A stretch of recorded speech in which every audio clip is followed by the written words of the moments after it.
The Dice Tower Tonight, February 23rd, episode 115. The what? Con? That was weird sounding. From con to con is now. Just go, Eric. Go. Welcome to Dice Tower Tonight, a video cast about board games and card games, but especially the people who play them. On tonight's show, it is buffer week between the Dice Tower Cruise and Dice Tower West. We have this nice oasis of calm and wonderfulness and shenanigans. Crystal and I will be talking about the past and future events coming up in the near future. We'll be playing some fun games with the chat, answering your questions, and just having a grand old time. I'm Eric Summerer, and joining me now, the Crystal to my Eric, it's Crystal Dax. Oh, what a lovely little reference to your intro for the most recent episode of the podcast, which happened to be the very last episode of the podcast. Oh, yes, indeed. Episode 750 aired this week. It was a very interesting experience putting that together. We recorded it hours after my return from the cruise, and it didn't really hit me until I was done, until I uploaded it and did all the behind the scenes stuff to make it post, and then said that was it. That's the end. And yeah, it's been an odd week between the travel, the past travel and the upcoming travel and work things. And I had a book that I was planning to record this week that dropped out. There was a scheduling thing, and so that got moved. And so suddenly I'm doing bookkeeping tomorrow instead of recording a book. It's just been very odd this week. We're supposed to get snow on Friday, so the kids aren't going to have school. We already know this is happening and everything's getting moved. It's chaos, I tell you, chaos. And so I'm looking for calm amidst the storm and hanging out with you, Crystal, and all of our friends on chat. I'm just delighted to see you all, and we're going to have a great time. Well, I imagine that the front that's going to hit you on Friday probably just passed through Vegas, because we actually got snow today. Not at my house in particular, but here in the Vegas area, we did have a little bit of snow, which does not happen here super frequently. No. So it's coming your way, Eric. Great. I'm sure it's like the snowball rolling down the hill. I'm sure it will gain some momentum by the time it gets to us. We're supposed to get ice, which is always the problem. Oof, yeah. Like during the morning commute, if it's going to be icy, that's usually when things get canceled. For sure. Well, I wanted to tell you a little story that happened to me here a few days ago, Eric, if you'll... Sure. So I wanted to admit to something. I am now a thief. I stole a package from someone's house. Yeah. Really? So a few weeks ago, I got a shipping notification for a Kickstarter for a board game that I had backed on Kickstarter. And I didn't pay, I had already filled out the pledge manager for said Kickstarter, so I was not paying a whole lot of attention when I got the shipping notification. And then when it didn't show up at my house, I was like, what the heck? Where's the package? And so I looked, and I don't know how it happened, because I believe I confirmed my correct address, but somehow in the system, my old address was still in the system, and it got shipped to my old address. Could have been my fault. Who knows? Okay. Well, my ex-husband sold our old house a year ago, so I don't know who lives there anymore. Ah. And I was like, what do I do? So I did nothing for 2 or 3 weeks. And I was just like, you know what? Maybe they got a nice board game that they weren't expecting, and I'll get another copy at some point. Because I was just too intimidated to go to a stranger's house and be like, hey, where's my board game? Uh-huh. Well, I was out running errands the other day, and I got brave, and I went to my old house, and I looked in the entryway. My old house had kind of a gated door into a closed entryway, and then the front door. And in the closed entryway, which was locked, were so many packages from Amazon, other places, just sitting in the entryway, locked in there.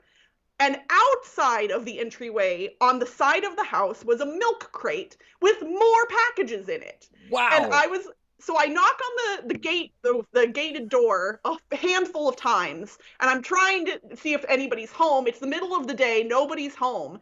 And so I was like, what do I do? What do I do? What do I do? So I looked in the milk crate, and there were some packages of the right size, so I just very gently started rifling through them, and the second one I spotted had my name on it. And so I plucked it out of the milk crate and I was like, this is my game, clearly, like this is it. And so I'm looking around, there's nobody on the street. I'm hoping one of my old neighbors will like pop out of their house and I could be like, hey, look, I'm it's taking me. my own. Yes, yes. I'm not a package thief, but nobody's there. And so I knock on the door again because I want to make it clear to anybody who happens to be observing me that, like, look, I'm not like just here stealing packages off their porch. And nobody's there, nobody's answering. And so I eventually just climbed back into my car and drove away. And I now have my very own copy of French Toast, the game that I talked to you all about that I play tested 2 years ago at PAX Unplugged. And needless to say, I was very paranoid that like somebody was going to call the cops on me or report my license plate number. Who knows? Maybe they still will. Maybe they still will. They're at the door right now. Thief. I stole a package from somebody's porch. I mean, technically it was my package, but you know. Yep. We actually had the owners of our previous house contact my wife on Facebook. They figured out, they found us and said, we got a package for you, and the post office won't take it back. So do you want it? And so we made arrangements to get it. They gave it to a neighbor, and they knew how to contact us, and so I arranged it that way. But it's always that weird thing of, we just sold you a house, that it's that business relationship, and you don't really want to leave that door open, because then when like the shed falls over, they might be mad at you for that, you know. Right. Like all of the you've inherited all the issues with my old house. I don't necessarily want to keep that relationship open. Right, and I didn't even have a relationship with the buyers since it was my ex-husband who sold the house, so I wasn't even part of that transaction. And from what all I could see, they're not staying in the house currently. There were so many packages just piled up everywhere. Like, I just can't fathom that they're currently living in the house based on what I saw. But yeah, Kabuki Kid put in the chat, like, you know, left a note, and I did not leave a note because I don't know what I would have written on it. Hi, I'm the ex-wife of the person who sold you this house. A package of mine got delivered here, and I took it. Like, what? I mean, that would have done it. That, well, right, like, they would have been like, what the heck? Like, I was just like, no, I'm not even gonna. And also, I didn't have like a paper and a pen handy, and I didn't want to hang around any longer, so I just left. Okay, all right. Well, I mean, the story is now out there. If they try and hunt you down, then I'm sure they'll figure it out. Yeah, they're not missing any items of their own. It was just my thing that I took. Good. So, well, I mean, there's so many packages there, they hardly will miss it, I would imagine. I mean, honestly, that's probably true. I'm just impressed that you got the timing right, and it wasn't moved into the vestibule where it was locked up. That's the thing. I was shocked that it was just right there. Like, and it had obviously been sitting there for at least, I think, 2 weeks minimum, like just sitting there in a milk crate right in front of the house. So apparently my old neighbors are also very honest people, because nobody's stealing the other packages that are sitting there. That's impressive. Really, really good. All right, we should probably talk about some games. What do you think, Crystal? Absolutely. And you know what? I'm going to go first, if you don't mind. Go for it. You're excited. I am excited. And the game that I'm going to be talking about is one that I actually originally learned through Board Game Arena and then had to purchase my own copy of. And that is the lid I just dropped. Abandon All Artichokes. This one is a heartless card game, as the cover indicates, where you are trying to get rid of the artichokes that make up your deck. So unlike a deck, this is kind of like a deck building / deck culling game. I don't know how to call that, because you're doing both of those things. Everybody starts with a deck full of 10 artichoke cards. And the game ends when one player is able to draw a hand of 5 cards from their deck and there are no artichokes in their hand.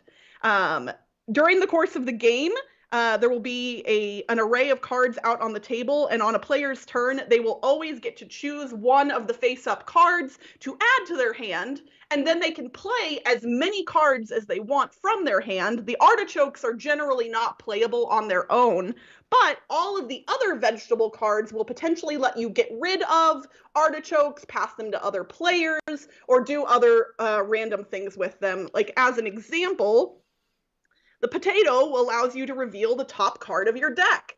And if it's an artichoke, you get to compost it, which means removing it from your deck. So it's a little bit of chance on that one, but you can potentially get rid of one. Some of the other vegetables will let you do things that affect other players, both in good and bad ways. So it doesn't feel very mean. Even the cards that could negatively affect other players aren't that bad. It's a really light game, and I think it's a good introduction to deck building if you want to introduce that concept to non-hobby gamers.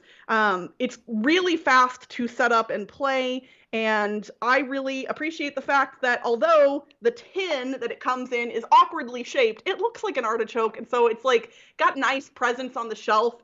And if I don't want to play it out of the tin, the entire game is just this deck of cards. And so this is an easy one to slot into a quiver or backpack or whatever to take on the go. I really, really enjoy Abandon All Artichokes. And I do have to say, I also appreciate that they have a turn guide for every player. And the backs of the turn guides they actually utilized to show off the playing area and like how you set things up, which, again, makes this game even more approachable. If you are a non-hobby gamer, you're not just reading like, put this next to this. It shows you exactly how to set everything up. Nice and easy. It's a cute game. I really, really like it. It's designed by Emma Larkins, Indeed. I believe. Former host of Foodology.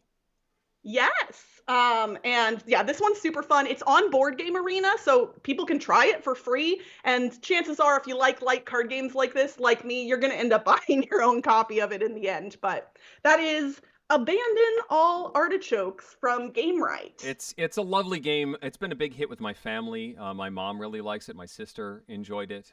So they're always asking to play the artichoke game. It is... I mean, for one thing, Gamewright is just the king of entry-level family games. They have just solid, they know what they're doing. They know what information they need to provide to make it accessible. It's just totally together. And it really works for that audience. It does end a little fast, I think, sometimes. And if somebody gets really lucky, gets a couple of carrot cards when nobody else can, and just like culls their deck and ends up with only 5 cards, and they just draw them all. They're not artichokes in the end. Yep. It can end very quickly. It usually doesn't. There's usually enough back and forth that it's pretty cool, but it can end very suddenly. But I still think the charm of it is really solid. Really, really enjoy it. Oh, and if you do play it on Board Game Arena, you have to hover over the artichoke cards as they come out on screen, because they say they have different little like punny phrases. Like different artichoke cards will have different little punny phrases. So you have to hover over those cards if you play on Board Game Arena. Yep, it's pretty cute. Okay, I will do that. I will have to play another game of artichokes just to see the punny phrases. Mm-hmm. I also have a family weight game to talk about, and that is one of the new ones from Restoration Games. I got an early copy of Key to the Kingdom. This is a restoration of an earlier Key to the Kingdom design, which I think had similar mechanisms, but I never played it, so I can't really make a comparison of the original. This new version is from Matthew O'Malley and Ben Rossett. I don't know much, like I said, about the original design, but this is a family weight adventure game. Your goal is to defeat the Demon King, and you do that. You have to gain access to the Demon King's citadel, so it's actually this little sideboard that sits off on the beginning of the game, and eventually you'll get to the center and work your way up the top, and if you get to the Demon King up here and roll a 20 with modifiers, you win. Pretty simple. You've got a little mover. You can choose from all sorts of really cute characters. You've got a unicorn, there's a pixie, there's a knight. It's like 5 different cute little molds. And in order to get to the Demon King Citadel, you have to assemble a key by collecting these pieces, and they all slot together to form the key to the kingdom. Get it? See? So once you have this, Aha! you can get to the Demon King's lair. You have, with your mover, a D8, just a standard D8, and a whole bunch of these modifier items. So a sword, which is a plus or minus 4. A grappling hook, plus or minus 3. An axe, plus or minus 2. A rope, plus or minus 1. You have a whole array of these. And they can be used, exhausted, and then replenished by hitting certain spaces on the board. It is a roll and move game with that mitigation of the luck. I'm only showing you half the board here because I don't think I could hold up the whole thing. It's a puzzle, so two halves fit together, but one half of the board looks like this. Ta-da! So you've got all of these different zones. Oh, it's upside down. That's doesn't help much. So you start in one place and you're moving around and hitting these various areas. Sometimes it's little encounter spaces. Sometimes it's an area where you can get a key. And so you start the Sleeping Giant, which is a blue piece of the key quest. And for this one, you have to roll under a 3 for each space. And you begin rolling, trying to get through spaces. If you have certain items, you can bypass the roll on that space.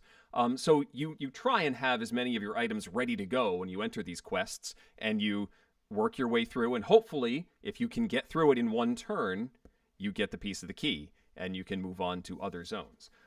You'll notice, you can kind of see it, this whirlpool here is recessed. That's because if you go to that spot, and you're standing there, let's see if I can do this without dropping everything, the board folds open to reveal more stuff. That's pretty cool. And so so things can open and close, and you're entering these portals and finding more stuff. And of course, anybody that is on the board as you move it falls off, and they end up in the void, in this little hole, when the board opens up. So you continue around the board, rolling and moving and recharging your items, and it has this adventure atlas. So when you reach the Sleeping Giant, you look up the Sleeping Giant, and there's cute little puns. It says, "Ever wonder how tides happen? A giant snoring in the ocean is your answer. Or maybe it's the moon."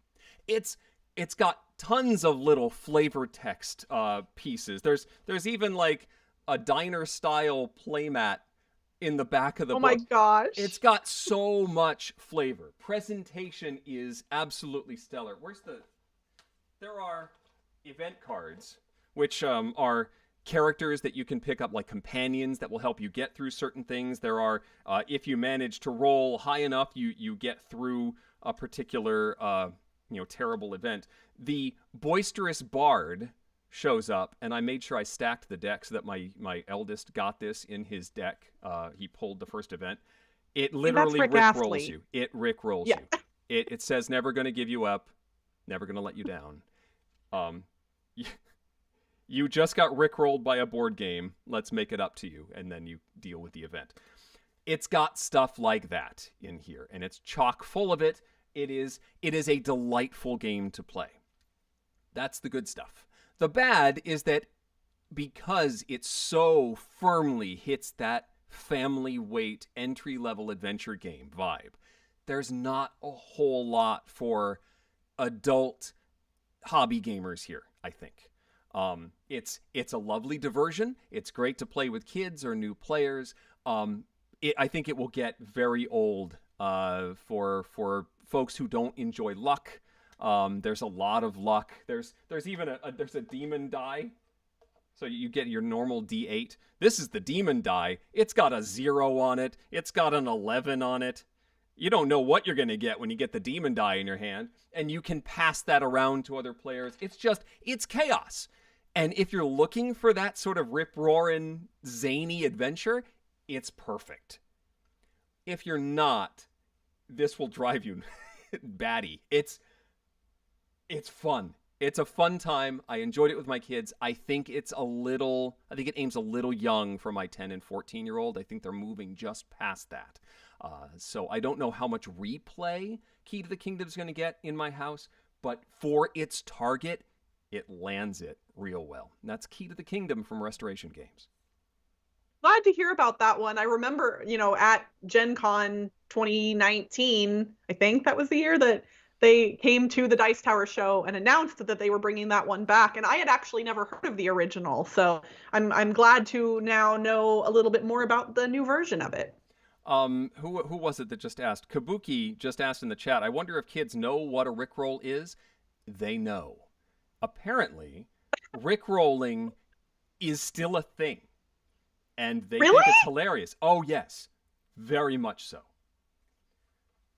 All I know is that for my entire life, I've seen Rick Astley and I've heard Rick Astley's voice, and those two things just never go together in my head the way, like, especially when he was that young. Like, the music video, I'm just like, it doesn't look like that voice is coming out of that person at all.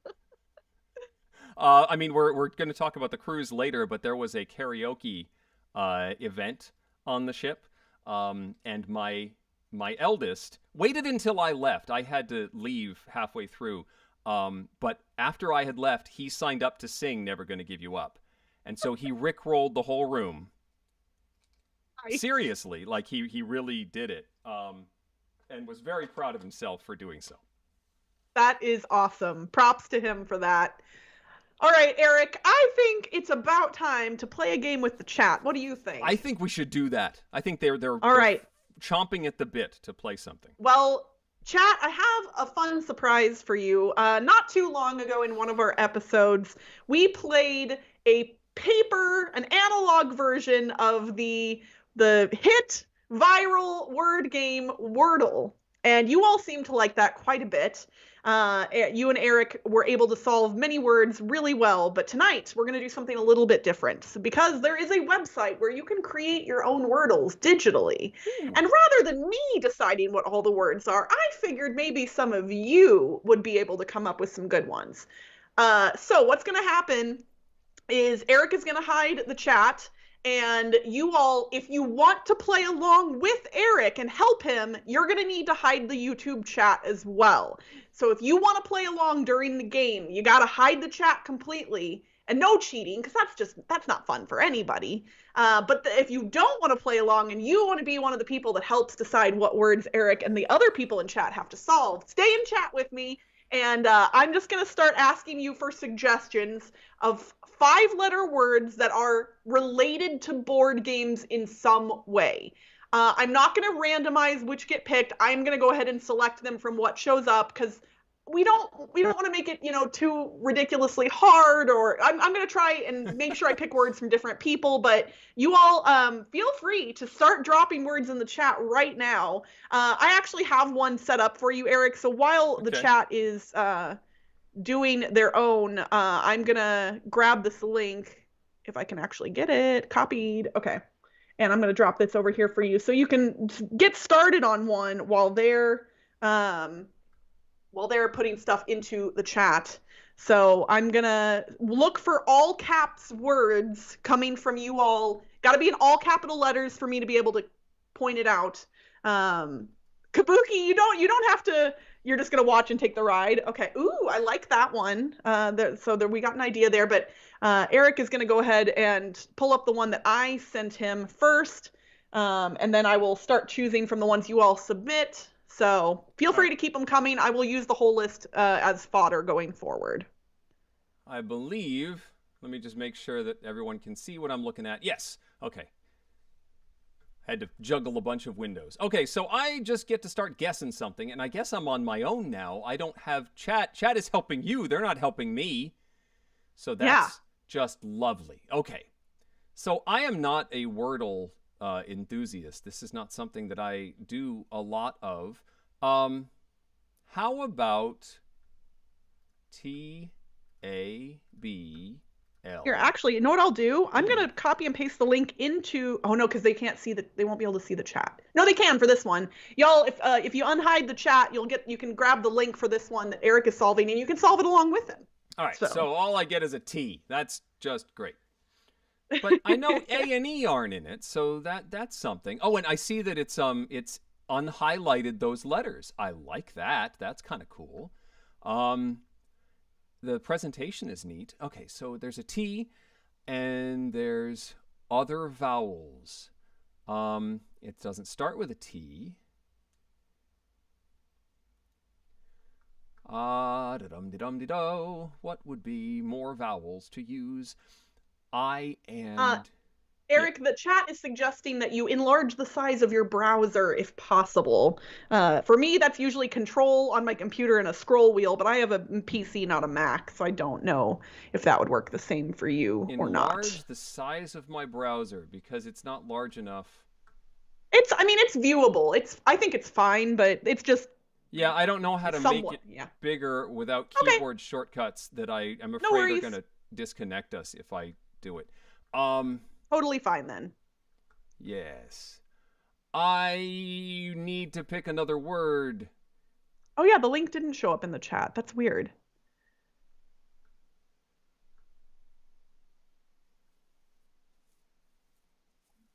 It's not letting me post a link in the chat, so I can't post it, y'all. Sorry. Um,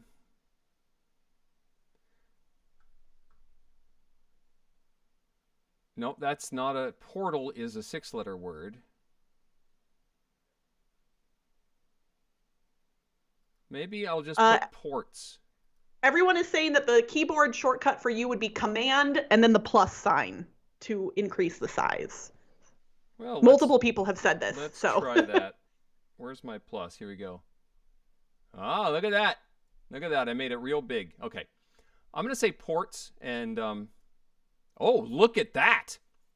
I got an or and a T and an S. Store. S-T-O-R. No, E's not in it. Oh, boy. I like. So if I say S-T, but E is not in it. Storm, stort, stow, store. Let's try storm. Oh. Stork? Stork. Is that the board game? S-T, well, it's definitely S-T-O-R. It's not a Q. Story. Story. Story. Hey, I got it. Yay! You got it. All right, so I'm going to now grab a word from chat. This was suggested by Vanessa G in the chat. And if it'll actually copy, I'll just type it. It's fine. All right, copy the link, put it in the chat. All right, here's your next word, Eric. And yeah, chat has figured out that I am not a mod on the channel, so I can't post links because my mod status is gone. That's weird. That's a different window. Hang on a second. Copy link. Paste.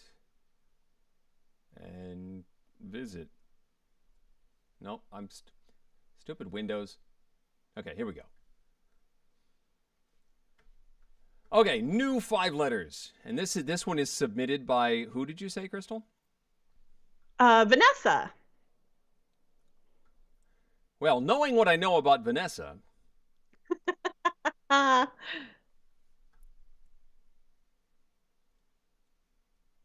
Dr. Jamban, thank you. I also love my little dice person and my dice doggos. How about plays?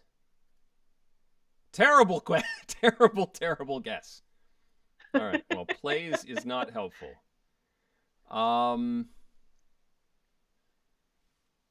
Let's see. Well, S isn't good. T, E,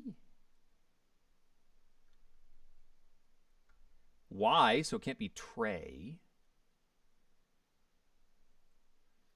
And I would say, chat, if anybody wants to play along with Eric, you can go ahead and unhide the chat. And Eric, you can do the same. I've gotten enough suggestions that at this point, if you want to get help from the chat, we should be okay. Okay. I will choose words that are farther up now that you won't be able to see. So chat, help him out if you Yes, don't know what the indeed. word is.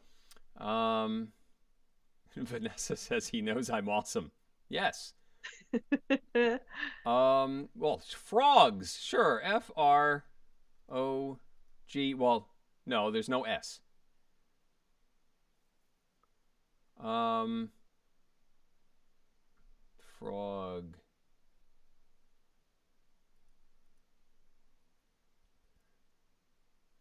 Vanessa did take a picture with you apparently at PAX U back in 2019. Oh, So 20. Yeah, okay.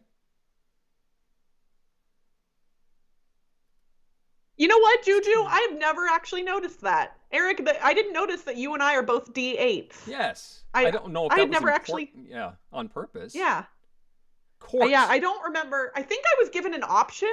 I don't know, maybe not. I don't know. All right, we got an O locked in. An O.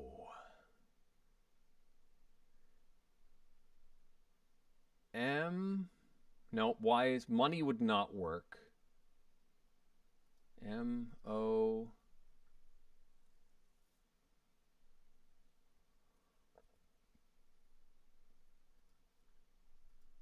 Moved? Let's try moved. Ooh. Artist Okay. says anti-disestablishmentarianism. That could work.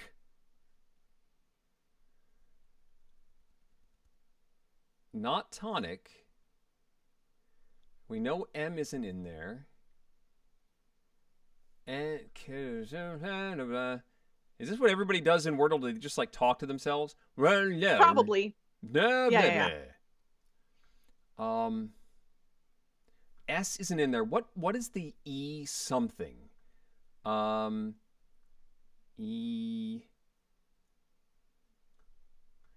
E K E Z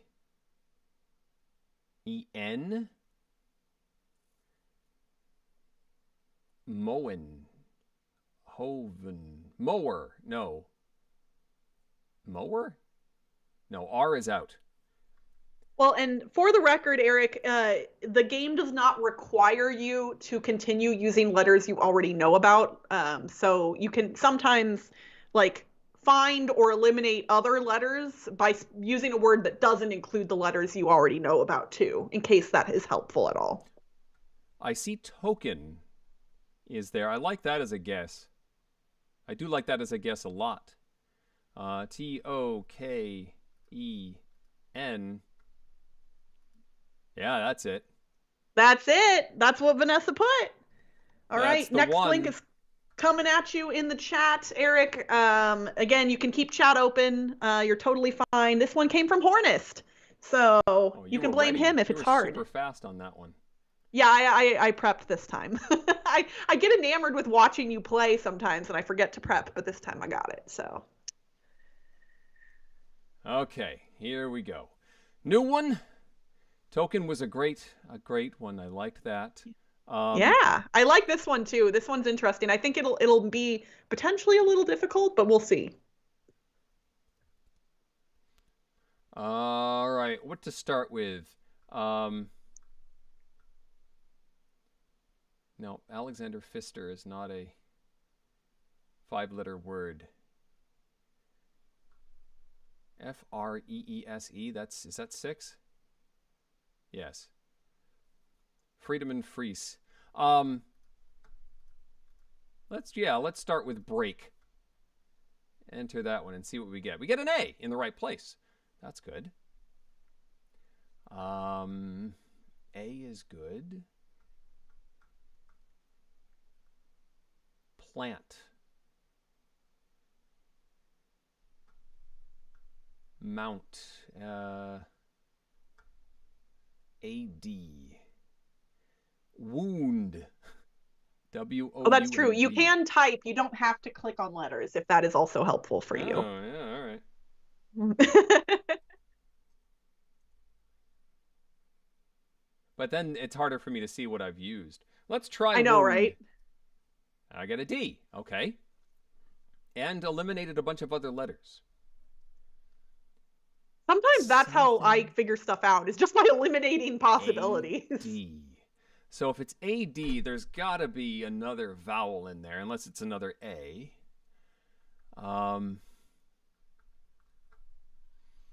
AD.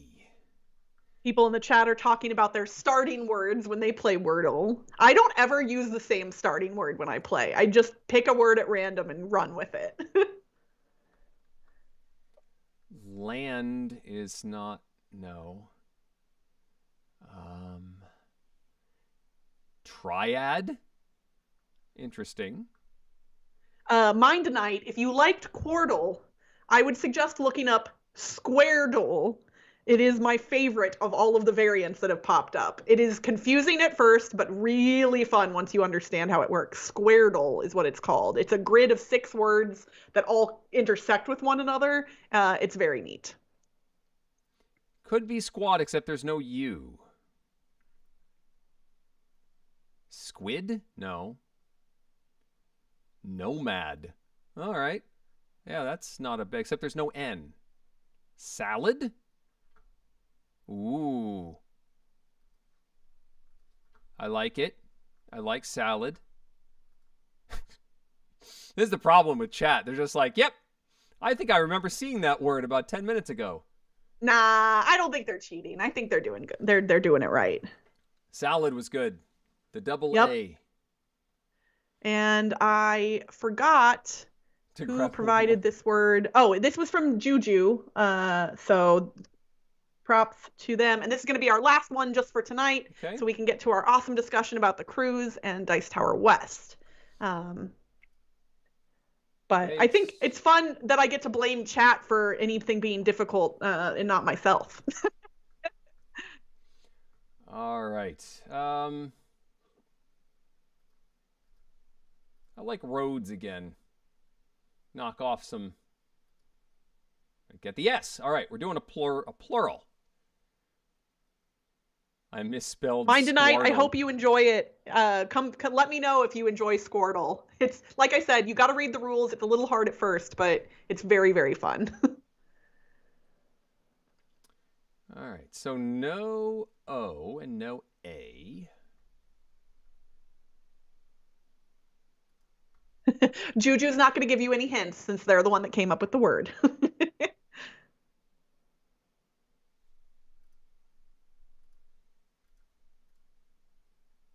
Links. Okay. Tiles, good one, but we've just eliminated an I. Trade, no. So what's between the N and the S? N. It's not an O. It's probably an E. N-E-S. In which case, yeah, what else would it be? Because we've eliminated I, O, and A, unless it's Y. Tunes. Emails. Games. Okay. N-E-S. I don't have a good Homestar impression. I wonder if I could do the cheat. Oh, N-T-S. Nope. Yeah, that could be. Well, how about... Let's just see if that's correct. We can try vents. Wow. That was not what I expected to happen. Okay. Well, all right. The V and the E and the N, and then not an M. Vembs. Venks. Oh! Seriously. I'm an idiot. Okay. Hey, what do you know? Scripted one better. Exactly what I would have hoped would have happened in this game, so that's just perfect. Because honestly, I was like, oh man, he might get this one too quickly, but no, that was brilliant. Oh, well played, Eric. Boy. Yes. Golly, gosh, golly. Thank you, chat, for coming up with some awesome words for Eric to guess. And I'm looking forward Um, to the next time I try and use my browser and everything's really big.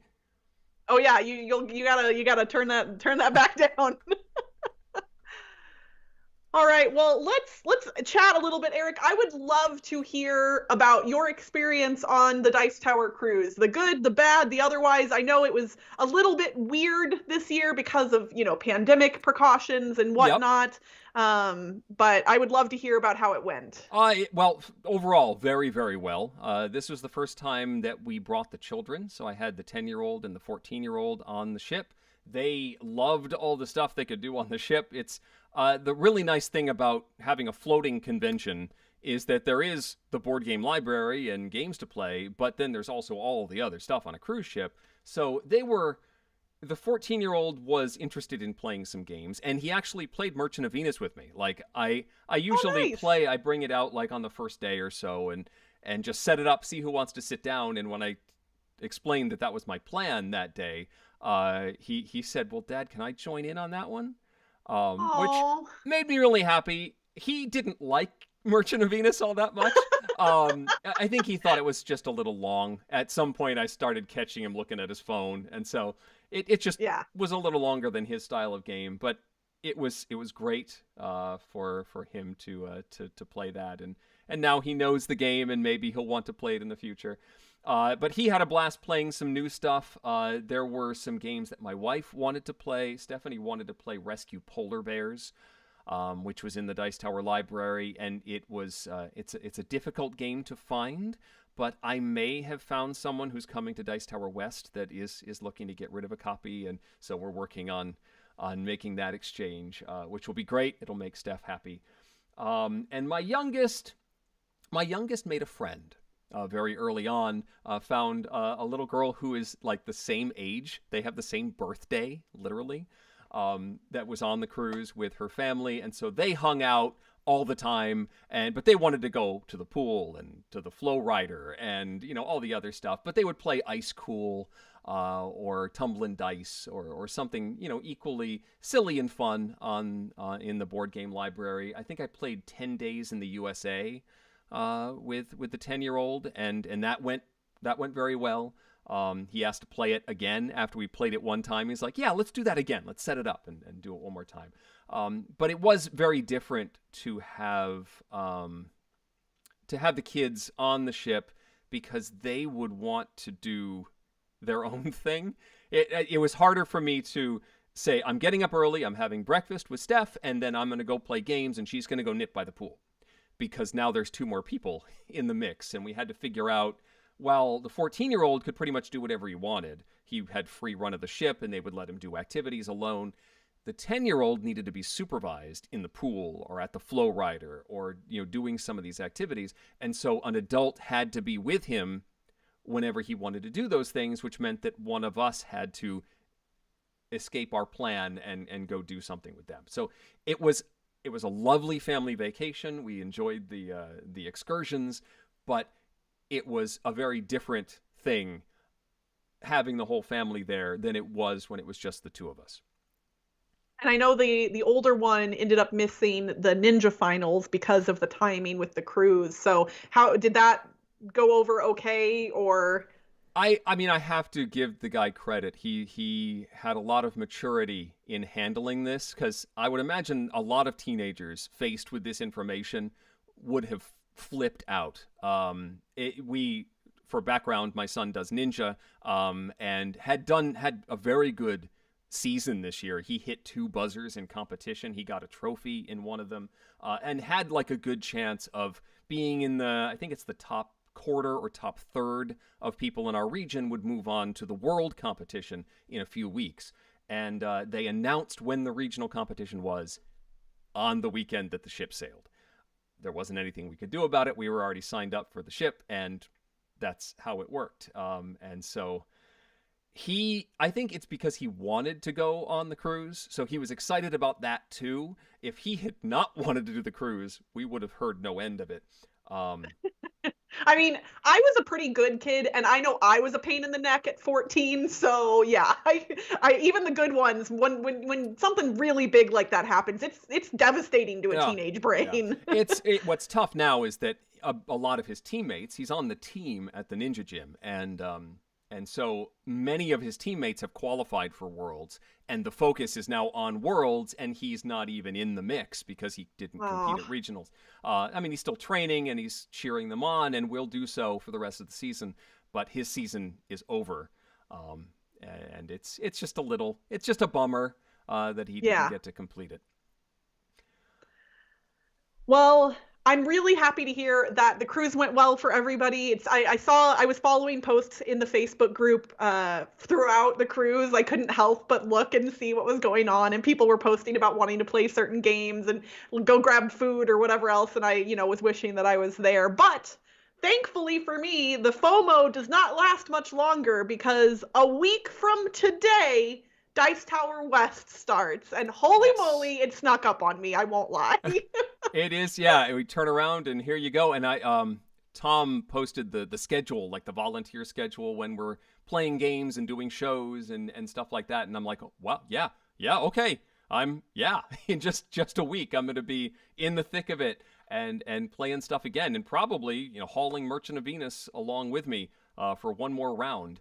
I think Kabuki asked, "Do you bring out the blinged out version of Merchant of Venus, or do you bring the old Avalon Hill version?" I have a travel copy, which is the original Avalon Hill. That's the smaller box. It's lighter, although I do haul around my metal coins, my metal sci-fi coins, which pretty much make it just as heavy as the Fantasy Flight version. But I've got the coins and I've got the Avalon Hill box. That's just a little easier to transport and put on smaller tables at a convention than the big Fantasy Flight box.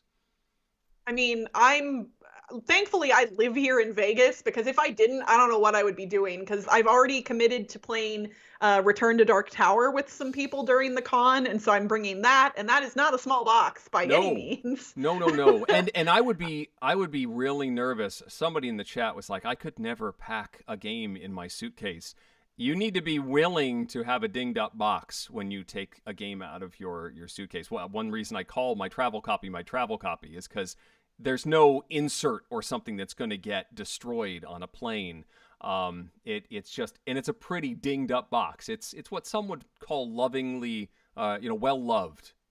It's Oh yeah, it's got dings and split corners, and I've taped it up, and it is a travel box for sure. I But if you mean have a pristine box, my original copy of Strike is the same way. Like the yeah, box is a wreck. Of course, I own 6 copies of Strike, so it doesn't really matter that the original one is all dinged up. But I'll admit, I'm not super precious with my game boxes. Like obviously, I'd like them to be functional, hold the game components. But I've gotten pretty good at packing board games when I do have to fly with them, because it's like a Jenga or it's like a puzzle, getting all of the board games into the luggage, and you can use your clothing as padding between the games, like yeah, just lay a t-shirt or two between them, and then you're doing double duty. You've got your clothes, you've got your board games, and they can kind of help each other out along the way. You don't. I luckily this has never happened for me, but you make sure that all of your toiletries and the shampoos and whatnot are nowhere near the games because yes, I that is the one thing I don't ever want to have happen is have like a shampoo bottle explode all over a game because I don't know what I would do at that point. The yeah. game would likely end up in the garbage. I mean, all of my toiletries are in a contained bag to make sure that they're separate, and if something does explode, it's It's inside in the this. bag. Yeah. Yeah, for sure. Let's see. Coraloo said, "Do you still pack the boxes? I think I just use giant Ziploc bags instead to pack in a suitcase. That's a great idea. It's not something I do a lot, primarily because I try not to bring big stuff. In fact, we were talking before the show started. I sort of made a stack of things that I could be bringing. I haven't decided yet what I'm bringing. And some of these boxes, I've got Tabanusi, the new board and dice game that arrived as a review copy. It's heavy. And like I can only carry so much in a suitcase before I go over the weight limit. So I'm not sure how many of these I'm going to bring, but I tend to want to bring the box just so that I'm not Unless it's one of those games that has a ton of empty space. If it's a full box, I'm going to want to protect the components with the box rather Yeah. than, and risk a couple of dinged corners rather than risk a broken board or, crushed inner, like a standee or something getting squashed. I think I'd rather the box get a little messy than the For alternative. sure. And I've utilized my quiver, both my full-sized quiver and my bolt, to bring games that are component light, especially games that are cards only. But I've fit games that are not cards only into my quiver easily. Like at one point I was taking Sentient around in my quiver, which doesn't seem like it would work, but it took up a decent amount of space, but all the components could be compacted pretty easily, even the cardboard stuff. So I've been able to do stuff like that. Another trick that I've used while traveling in the past that I don't tend to do anymore, but I could, is I will find one of the games that you mentioned that has a lot of empty space in the box. I'll open the lid, and then I'll take 2 or 3 other smaller games. I'll empty their components into that original box. And so then I will still have it in a box, but it'll be like 3 or 4 different games all in one box. And I have enjoyed doing that in the past, but I've found that when I'm packing for a convention, I'm really excited, and so I'm doing all the things right. And when I get home from a convention, sorting those things back out is something I don't enjoy doing, so I put it off and sometimes forget to do it entirely. At one point, I lost Kanagawa from Yellow, which is a game I really enjoy. I knew I owned it. I knew it was somewhere. The box was empty, and so I was like, okay, the components for Kanagawa are in one of these other boxes, and I could not for the life of me remember which one. And I eventually did find them. I believe they were in Medieval Academy, but like for a while there, I was like, Kanagawa's just like MIA. It's hiding somewhere. So I would say combine components into a single box, but when you get home, separate them quickly because you will forget eventually where you put them. A lot of people mentioning small games like the Button Shy games or the Paco games are wonderful for packing and bringing to things. But similar problem to yours, Crystal, if you forget where you put them, you may never find them. I own a copy of Tussie Mussy. I don't know where it is. It's only this big. It could be literally anywhere. I don't know. I went looking for it before the cruise. I was going to bring it along. I had a couple of the Button Shy games, the wallet games, that I was bringing along that were newer, and so they were still sort of off to the side, and so I could grab those. But the ones that are established, that I know I like, I put somewhere, and I don't know where.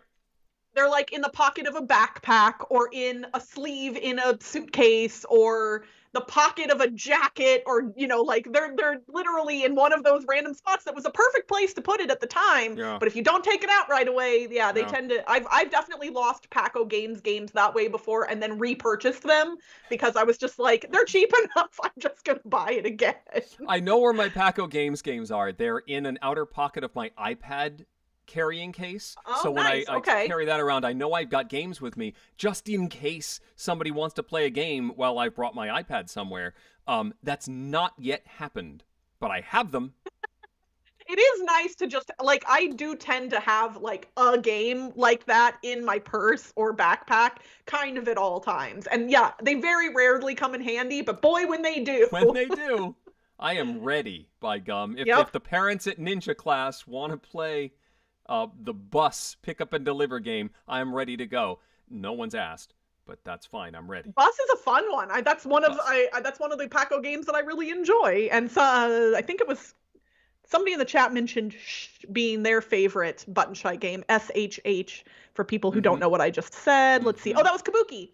I really enjoy Shh as well. It's a cooperative word game from Paco Games. So that's a fun one.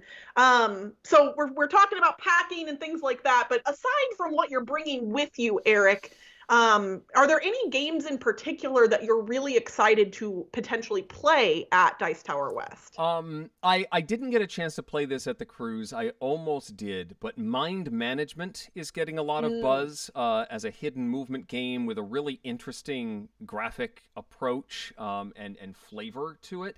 I think I'd like to give that a whirl and see if I can get that to the table. I don't hold out a whole lot of hope that I'm going to get to play Ark Nova again because it was on the cruise as well. It was set up the whole time, and it was busy the whole time. So, yeah, that one's. I'm unlikely to get a chance to play that one because I think it's going to be busy at West the whole time. I know it will be set up in the hot games area the whole time. I Yeah. wouldn't mind another shot at the Comic Hunters game. I really enjoyed that one. It's a card drafting game about collecting comic book issues that can only be currently only found in Brazil. So people have been ordering it from Brazil and having it shipped over. Hopefully there will be an international version sometime in the future. I wouldn't mind another shot on that one. But beyond that, I'm just looking to play some stuff that I either haven't played before or introduce my favorites to people. There were a couple moments on the cruise that I didn't know what I wanted to play. I knew I had about an hour to play something, and I just pulled Fine Sand off the shelf, the Freedom and Freeze Sandcastle game, because I knew I could teach it. I knew I could play it in an hour or less, and that it's a fun, quick one that most people haven't played. So I taught a few rounds of that and even got a little farther in the Legacy deck, the Fable deck, and messed with the decks in that one a little bit, which was also something I haven't had a chance to do because I'm always teaching new people the game and not getting to play multiple times. So stuff like that is probably on my radar. I know that we're supposed to have some game time where we're just out and about and playing stuff, which I was going to do anyway, and that will probably be something I'm doing a lot of. I think last Dice Tower West, I played a lot of Project L. So Oh yeah. I may find a favorite like that I just keep pulling off the shelf and teach as many people as possible.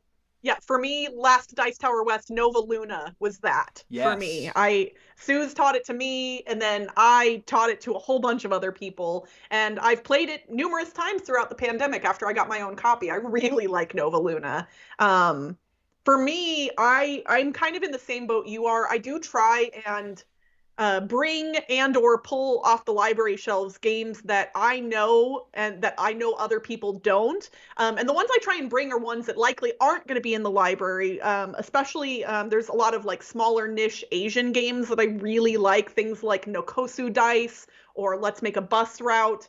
I actually just taught my local game friends Remember Our Trip last week. I hadn't played it in a little while, and I still really love that one. And I actually, throughout the pandemic, have acquired a number of small box games from Asian publishers, many of which are trick-taking games that I haven't gotten a chance to play yet. So my goal is to read the rules. I hate reading rule books. I hate it so much. Like, I don't mind teaching games, but I hate reading rule books. And there aren't how to play videos for these smaller Asian games most of the time. So I have to, learn them on my own. But I'm really hoping that I'm going to get some of these played. And then I've also gotten some stuff in the mail recently that I'm going to bring with me as well. And I know, Eric, you have some stuff sitting over there that's similar. The new set of games from BoardGameTables.com just arrived.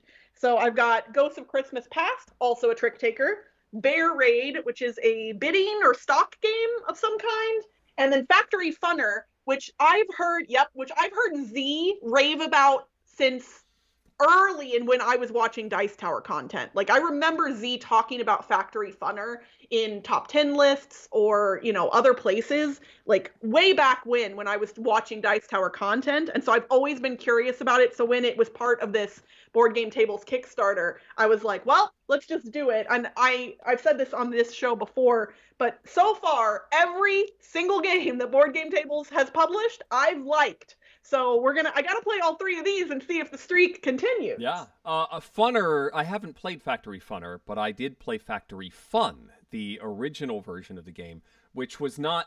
Funner uses hex tiles. Original Fun used domino-style square and rectangle tiles. And I've heard that this is a better version. It probably means I'm going to be getting rid of Fun if I end up enjoying this as much as I think I will. But I missed that. I've missed the middle version. Yeah. Anyway, I'm excited.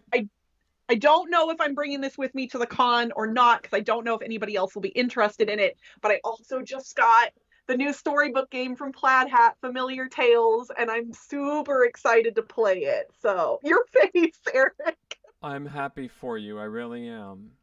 I'm so excited to play this one. Like, I really like the Plaid Hat storybook games. And this one, they've basically married their storybook game series with the cool app and narration integration that they did for Forgotten Waters into one box. And I got to demo it at PAX Unplugged, and I kind of fell in love. And, I don't typically like deck builders, but this one is so unique and all the other stuff around it. I really want to try this one out. So I'm hoping that I'll maybe be able to find some people who'd be willing to play through the first scenario or two with me. But if that doesn't happen, I can always play it after. But it just showed up, so now I'm all stoked about it. My youngest, as soon as he saw the fox character, he's very big on foxes these days, and so he's like, I'm playing that. No one will ever play that. I play that. But first I have to get the game. Yes. Well, in theory, I know the kiddos won't be there, but if you wanted to try out the first scenario, you've got somebody that has it. So. I do. It's true. It's true. We're getting close to our wrap up time. What other stuff are you excited about for the con? Anything in particular? I mean, honestly, I'm just excited to see all the Dice Tower folks again. Not just, the people who are at the Dice Tower, but the people who've come to this con for multiple years. This is my home convention. It started as MeepleCon in 2015. I can't believe that it was that long ago now. And it was a single day event in 2015 and then expanded to 3 days in 2016 and 2017. And then I don't remember when we transitioned to 5 days, but this has been the home con for me. This was back before I was going to other conventions at all. This was my con. And so I think I've kind of grown up, so to speak, as a gamer along with this con, and it's really neat to see how it's grown, and I've gotten to meet a lot of really wonderful people, and I'm just so excited to get to see all of the friends, new and old, next week. Yes, I'm delighted. I'm looking forward to seeing folks and playing games. I'm also looking forward to a big Wits and Wagers game. We're doing a Dice Tower game show, which is actually going to be one of the same games that was on the cruise, because there just hasn't been enough time to reset another game show. So if some of you folks who are going to West were on the cruise, you'll know all the answers to the quiz show if you go. Unless it's been enough time that you've forgotten. Don't spoil it, basically. Yeah, basically. Yeah. I don't think the stakes are terribly high, so it should be fine. We got to do some lovely shows on the cruise. One of in an outside like aqua theater. Our final show was outside on the rear of the cruise ship, under the stars, looking at balconies, and there were water fountains, and crazy lights, and it was the most epic show I think we've ever done. I don't think it's going to be that epic at West, but some of the same graphics will be there. So. Well, that's awesome. I thought the ice rink from 2 years ago couldn't be topped, but apparently it could. Yeah, we didn't do that this year. No one wanted to fall down, and no one went swimming either. They just set the fountains off at the end of the show. Nice. Well, let's see. If anyone has any questions for Eric or I regarding the con or anything else, feel free to drop them in chat. We will take a couple of minutes to answer any questions that you all have. Doesn't have to be related to board games, whatever you've got for us. Vanessa G already predicted that this was coming and asked me if The Pursuit of Happiness is still one of my favorite games. It is, in fact, and I was just talking about it the other day. I am anxiously awaiting the shipment of the big box Kickstarter for Pursuit of Happiness. And the reason this came up in conversation for me is I was telling people that I don't think I should buy big boxes ever, because when I buy big boxes of games, I stop playing them. Typically, because they get too intimidating for me to pull off the shelf and sort out things and figure out what I want to use and what I don't. And then, of course, as I finished that statement, I went, well, but technically I'm doing that with Pursuit of Happiness. And I think I'll still play it because this is only adding one new expansion. And I already play Pursuit of Happiness with all the other expansions added in. So I think in this instance, it'll be fine. But ask me in about, like 6 months after that Kickstarter ships, if I'm still playing Pursuit of Happiness. We'll find out. But yeah, it's one of my favorite worker placement games because it is one of the most thematic ones that I like. It feels really satisfying. It is a good one. I haven't played in a while though. I saw someone ask if they were when we were talking about Merchant of Venus a while back. They asked if the print and play Merchant of Venus is good. There are actually a couple of print and play versions floating around Board Game Geek. The one that I built was from a user called Dath Kadan, and it was in between. The Avalon Hill version had been long out of print. It was before the Fantasy Flight version was even a thing. There was this fan-made print that I put together, printed out and put together, and I loved it for a long time until the commercially available version came out again. So if you can find the files floating around, it is worth a print. I wonder if now that the Fantasy Flight version is well out of print, if that will become more popular as people want to build their own copy.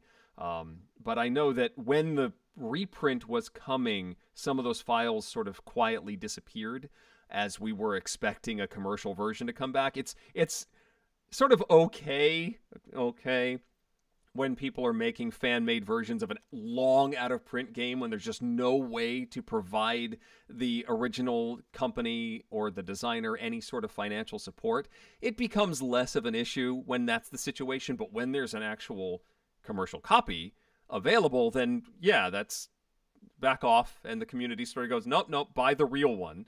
But now that we're not seeing that, we might see those files show up back up again. All right, let's see. Any other? Oh, that's a fun one. David asks if there are any YouTube channels that we enjoy watching, board game related or otherwise.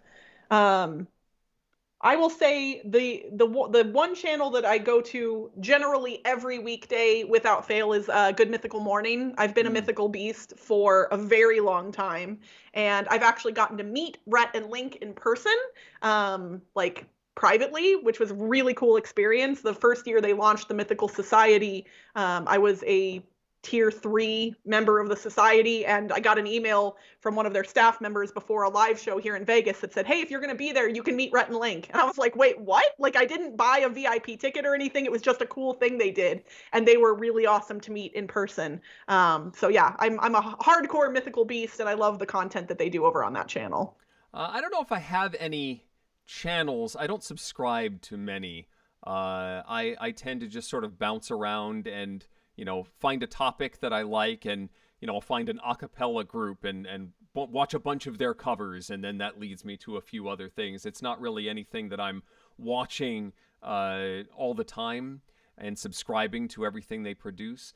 But yeah, I like a cappella groups on YouTube. I like to watch news about theme parks, learning how they make a particular attraction or how one works, or even for a while when I was planning a Disney trip, I was watching the Disney food blog and stuff like that, and all of the 10 things you should never do in Disney World. And so now that's all that YouTube recommends for me. They're like, you might love these 25 food items to get during the Food and Wine Festival. It's like, I'm not going to be there. I don't need to watch that right now, but I'll watch it anyway because sometimes it's fun to watch. It would just make me hungry, I think. It's true. And the food's all the way in Florida. You can't eat it. I know, right? All right, friends. Thank you all for the questions. We're going to go ahead and wrap things up for this evening, but hopefully we will be seeing some of you next week at Dice Tower West. And if you aren't able to be there, we get it. And sometimes the FOMO can be real. We're obviously not trying to, rub the fact that we've got conventions going on in anybody's faces. I know that it is still really difficult for certain people to stay safe. We are still in the middle of a global pandemic, and that is a very real thing that affects a lot of people. And so if you're not traveling right now, that's totally understandable. But we will hope to convey a little bit of the joy that we get to experience at the con back to you all during our next episode, which will be in 2 weeks on, holy moly, March 9th. Yep, well into March. Springtime. So yes, you all, that is the next time you will see us here. That'll be 6 p.m. Pacific, 9 p.m. Eastern on March 9th. Before you go, if you all could click that little thumbs up button, I appreciate you all in the chat saying that and reminding me. It helps the YouTube algorithms and it makes us feel happy, which really that's the best part right there. We appreciate the support that you all give us, and I love that you all are so active and participatory in our chat every time we do an episode. Y'all are basically the best, and I would fight anyone who just said otherwise, basically. Oh goodness. All right, so that's gonna be it for us, y'all. Have a wonderful evening / day, depending on what part of the world you are in. We'll see you in 2 weeks, and until then, I'm Crystal Dax. I'm Eric Summerer. And you've been watching Dice Tower Tonight. Thank you for watching. Promotional consideration has been provided by game publishers in the form of review copies of games. Crystal and I will see you in 2 weeks for new adventures. Our show is supported by viewers like you. Thank you. Dice Tower Tonight is produced by Crystal and me, with assistance from Tom Vassell, Mike DeLisio, Roy Cannaday, Chris Yee, and Rob Searing.